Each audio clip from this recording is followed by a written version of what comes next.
Thanks, Rich. And good morning, afternoon, evening, everyone. And thanks for everyone to be here, for being here, but also and particularly for those of you who are staying either very late or being very early online to attend the webinar.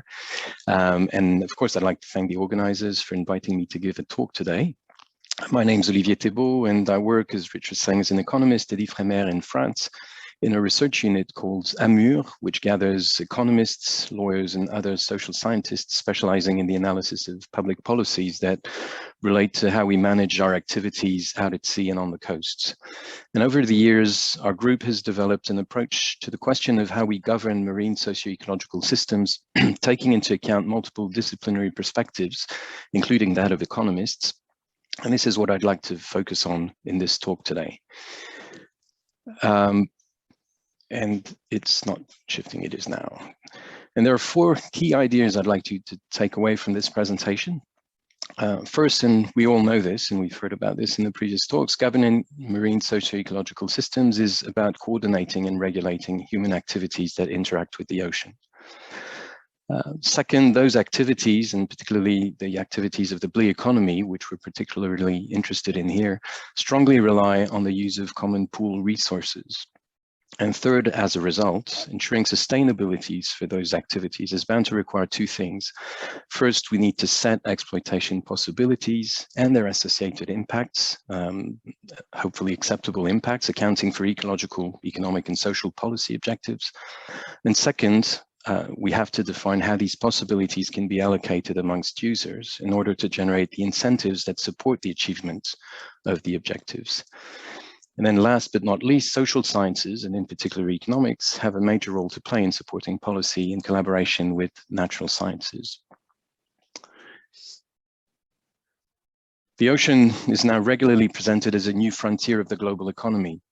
But what is that blue economy people talk about? Well, there's no agreed upon international definition nor unified statistical monitoring system for the blue economy at this stage.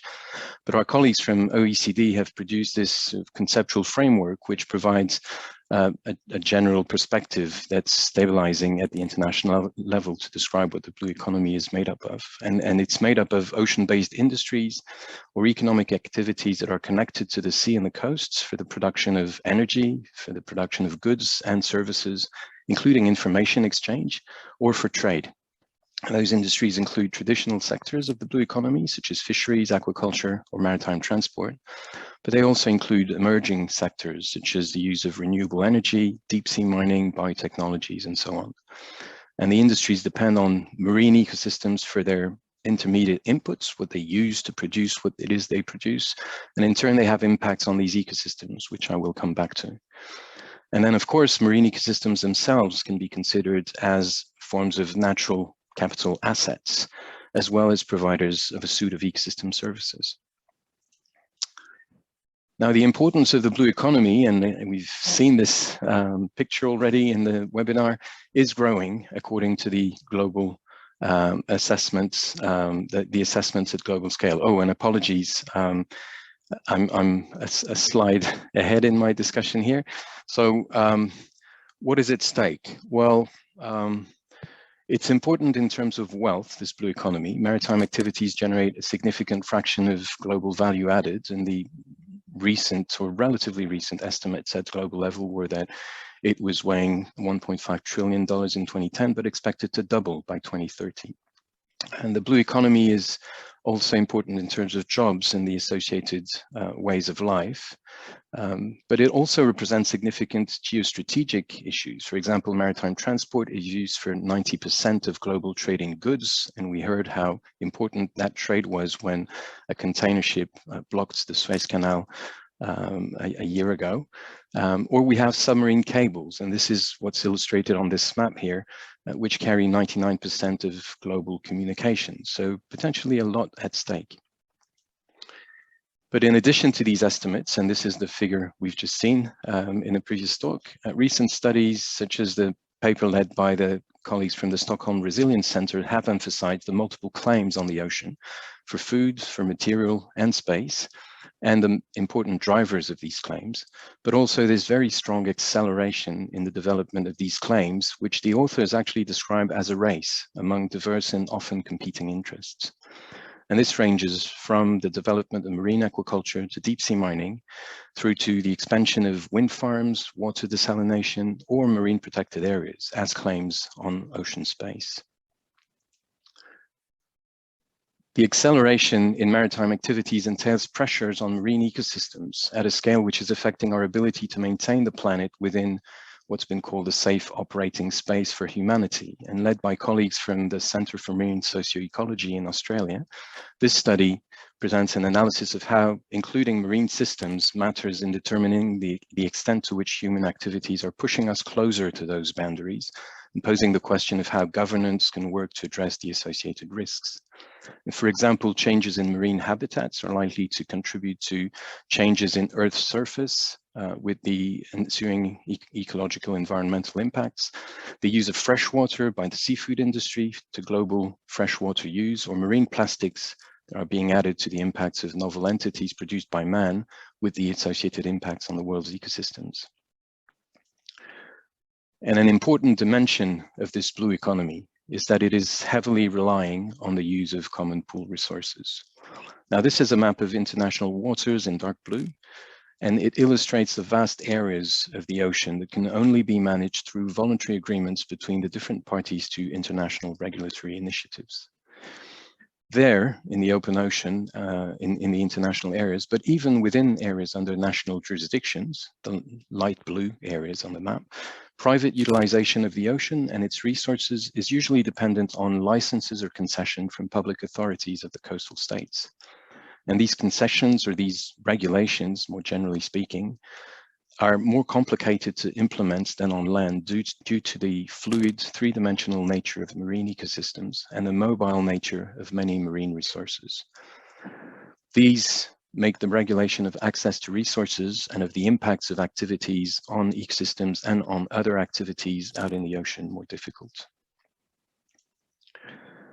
Now, marine fisheries are a case in point that illustrate the forces at play and the resulting challenges for public policy in the ocean. Fish are a typical example of a common pool resource.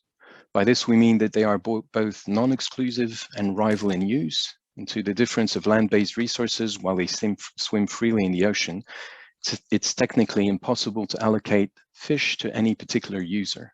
But when a fish is caught by someone, it's no longer available for the others to catch. So my individual catches as a fisher are a function not just of my own fishing effort, but also the effort of all the others fishing out there. And the results have been well described in the fisheries economics literature for quite some time. If I increase my harvesting effort, the results for me will be matched by negative impacts for others, such that the collective will find itself less well off as a result of my individual activity. And what would seem rational for me to do individually will differ from what I should do from a collective perspective. And here are the ingredients of that well-known race to fish, which lead to the development of excess capacity, in turn leading to economic losses, conflicts, and overexploitation of the resource, which will accentuate the difficulties because the scarcity of the resource increases the nature of these difficulties. So as was highlighted by a colleague, Jim Weiland, fisheries economist, in the keynote presentation he gave a few years back at the Fisheries Economics Conference, the lessons we learned from fisheries is that in the absence of secure access rights to resources or areas of high economic value, a number of outcomes are likely to spontaneously emerge. There will be a race to occupation and use of resources, and that will lead to the development of excess capacity, as we just saw an example of in the fisheries space. It can lead to degradation of the resource base, as well as lower valued production. One will often see a multiplication of the rules of the race that are largely ineffective to address the problem as long as the race itself remains. And technological innovations will tend to worsen the problem, as they will only serve to speed up that race and its impacts. And in the end, long-term wealth creation from the use of the resources will be limited and even nil.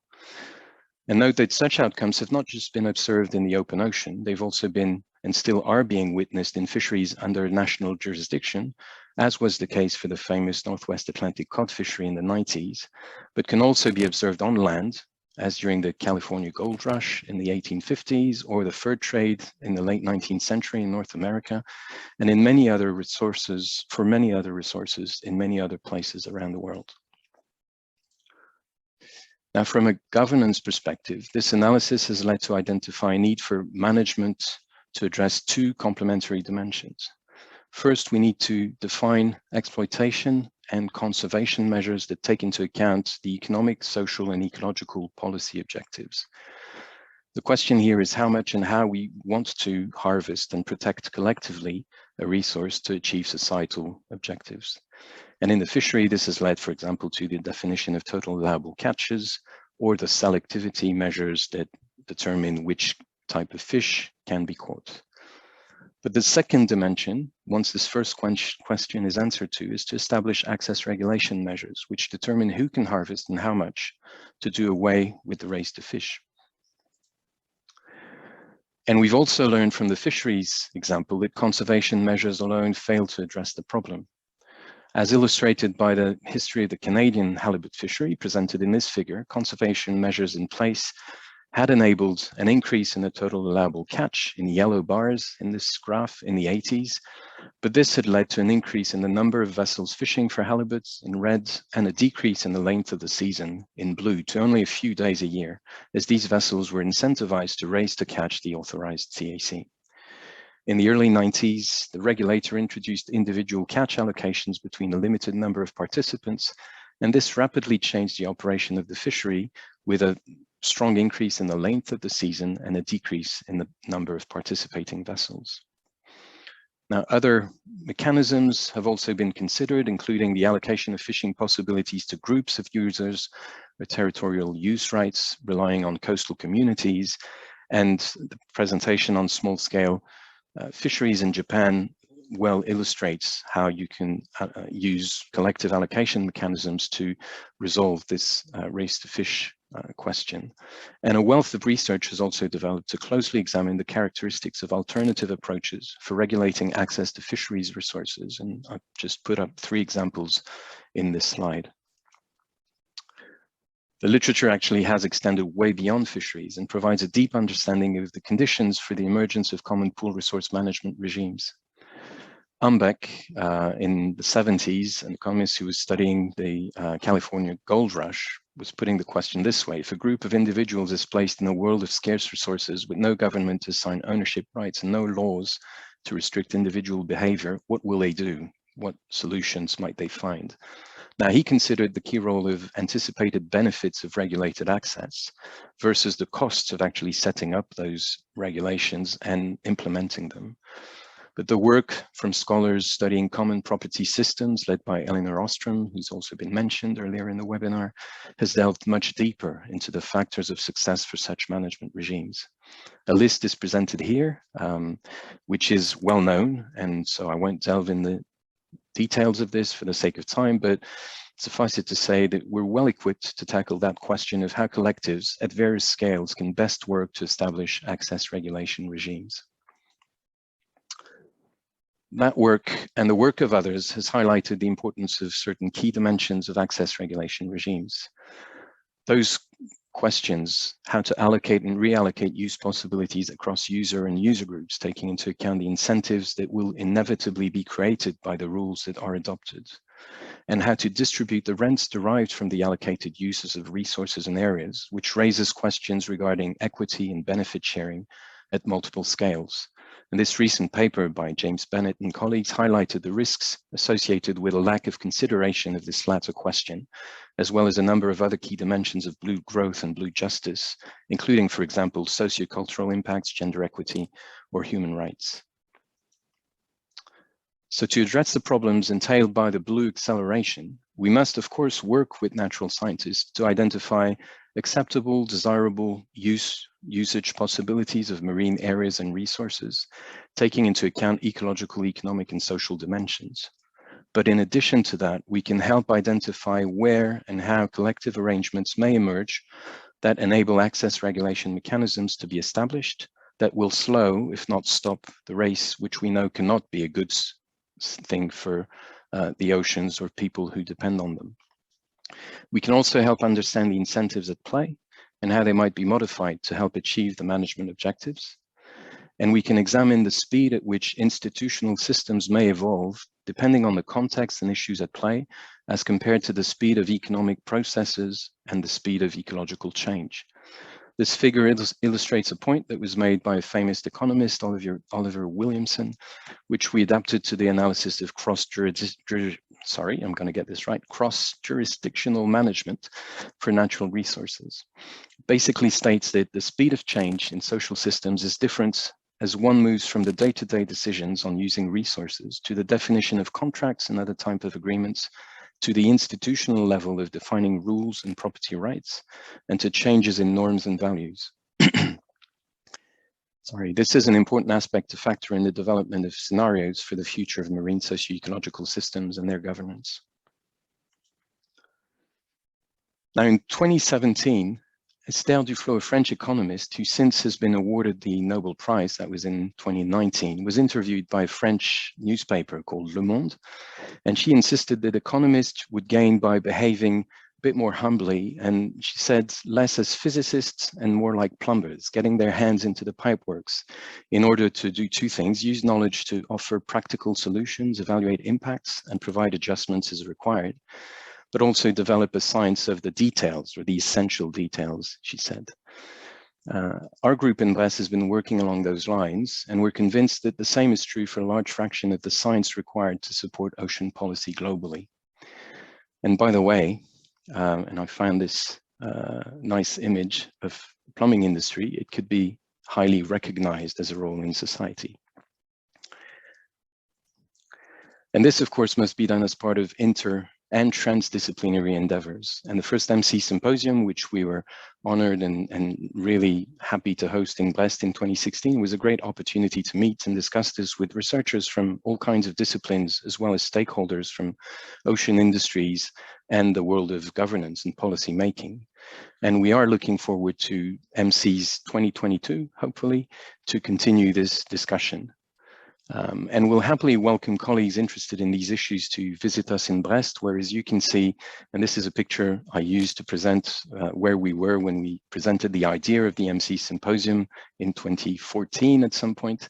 And I insisted on how nice the weather was, and you can see still today the weather hasn't changed. Thank you for your attention.